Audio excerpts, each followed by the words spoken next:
SOG એક નકલી નોટો બનાવવાનું જે છે આખું રેકેટ ઝડપી પાડ્યું છે. એની અંદર જે આરોપી પરેશ ભડિયા છે એને મિલી બજાર વરાછા રોડ ઉપરથી 5 લાખની નકલી નોટો સાથે ઝડપી લીધો છે. એની પૂછપરછ દરમિયાનમાં ખબર પડી કે રાજુ વાગમશી કરીને જે એનો બીજો પાર્ટનર છે એની પાસેથી આ નોટો જે લાવતો હતો, આ નોટો હાઈ ક્વોલિટી પ્રિન્ટિંગ વાળી નકલી નોટો છે ને એક જ સિરીઝ નંબર વાળી છે. એટલે ઝેરોક્ષ કરી અને આ લોકો બજારમાં જે ભીડભાડ વાળી જગ્યાઓ હોય ત્યાં પાનના ગલ્લા ઉપર જે શાકભાજીની લારીઓ હોય અને જે ખાણીપીણીની દુકાનો અથવા લારીઓમાં ખૂબ ભીડ રહેતી હોય ત્યાં લોકો સર્ક્યુલેટ કરતા હતા. મોટે ભાગે વરાછા, સરથાણા, કાપોદરા એરિયામાં આ નોટો સર્ક્યુલેટ કરવાનું કામ કરતા હતા. આરોપી જે છે એ પૂનમ હડિયા કરીને જે છે એ હતો અને એની પ્રોફાઇલ એ છે કે રત્ન કલાકાર છે, 6 વર્ષથી કિરણ ડાયમંડમાં કામ કરે છે અને 1 વર્ષથી આજે છે નકલી નોટો વટાવવાનું કામ કરે છે.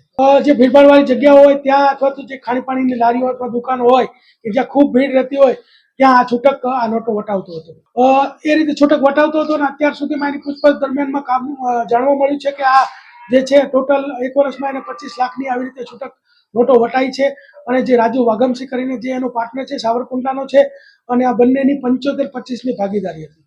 નોટ તો 500 રૂપિયાની નોટ હોય તો એને 500 રૂપિયાની વસ્તુ આવે.